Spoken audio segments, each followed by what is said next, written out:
giờ nói gì chờ là cái chế giòn ya nó là bên đi đào du cha đi nhom nè có bát chuông game ở hồ voi ôi du cha ngam đi đào mà mẹ nó tua cha về hao mi đã nó gao ai gam na hu teo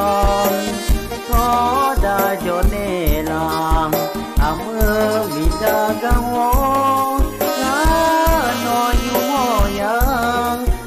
đông ca cho li mon yao cứ bên ya mo có đã cho lẽ cho lâu nè ai ba chi ga gam ya mo be tu ai tu cha la de nga nói chớ lư ni đông ga cho giờ ya mo la mẹ ya cho ngon lên ya một thằng ngon ngã vô ngã mà kỳ nín cho đi hoàn hàng ya mon nhưng mà thân eo ngã ghé thở yang đông ga nó ra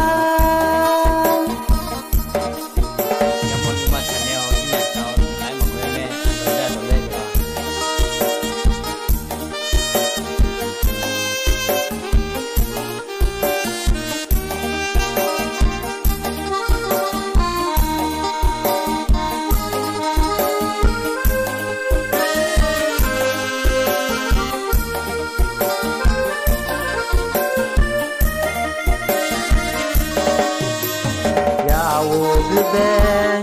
ya mò thọ đã cho lên cho lâu lên ai ba chi ga gom ya mò be tu ai tu cha la de na nói chớ lười đông ga cho giờ ya mò la mẹ cho ngồi ya một thằng con vô